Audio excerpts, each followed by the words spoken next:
Devon, thank you very much for giving us your time this morning. Could you just tell us why you moved to Devon, how long you've been here, that sort of thing? Yeah, we moved here about, it's almost 3 years ago.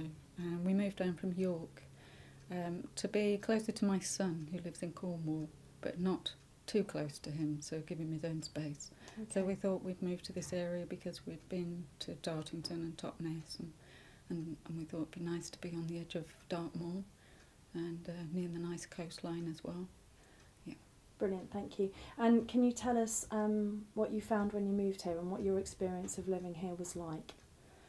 When we first moved, we were a little bit apprehensive because we felt, sort of walking around, that the estate here was a little bit rough. But we thought, well, we'll move here and we'll see how it goes.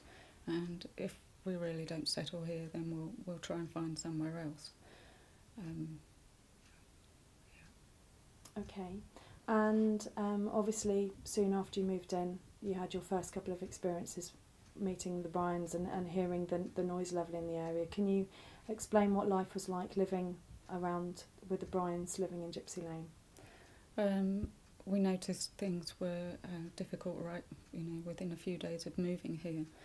We started hearing shouting and a lot of noise and cars being driven up and down the road very fast and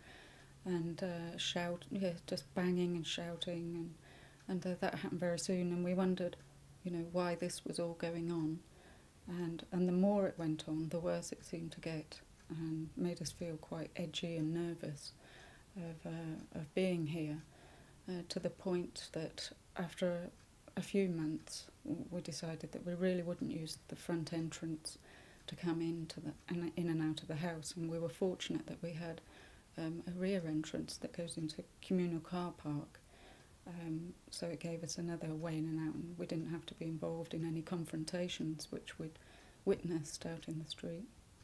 Okay, and obviously you started speaking to neighbours. I think there's quite a good community around the area. What was the general impression of living in Gypsy Lane?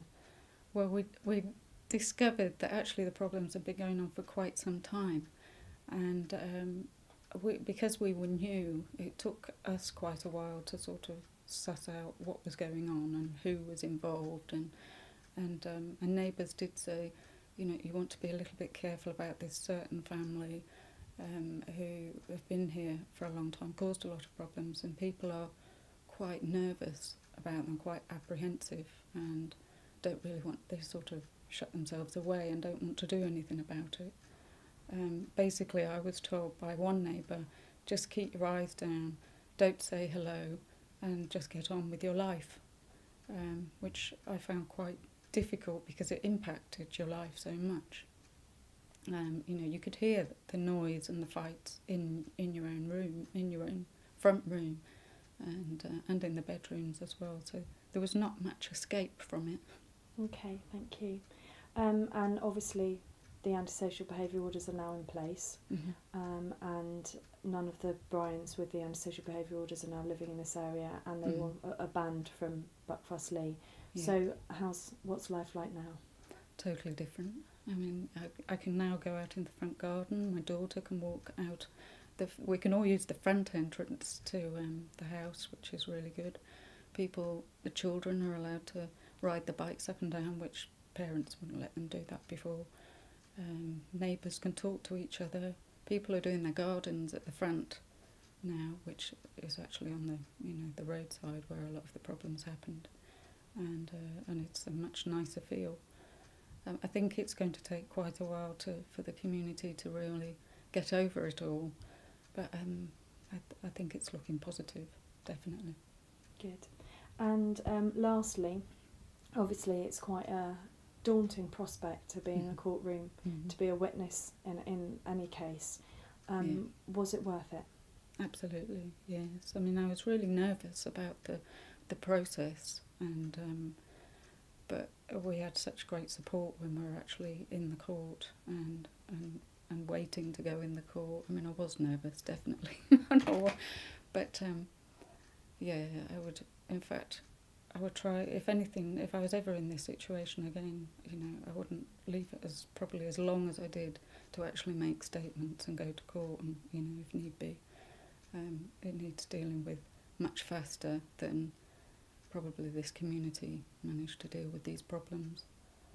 Jan, just to clarify, you mentioned that it took the community a long time to address the problems here. Could you just explain what you meant and how you think in future we could speed that up?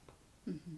Well, the difficulty was that people, when things were actually happening, some people would phone for the police to come and try and sort something out. And when the police got here, sometimes it might be too late for the police to do anything because whatever was going on had calmed down. But the difficulty the police had was actually people didn't want to come forward and make statements. And without statements, the police couldn't take any action without actually them seeing anything. Obviously they could if they saw something, but most of the time they didn't. So, it did take longer for the whole thing to be sorted out, just because people were scared or apprehensive to actually make statements to the police. And I wish everyone had done it much sooner. And the reason why I did it in the end was because I thought someone was going to get seriously hurt, and that was, not going to be a good thing the longer it went on.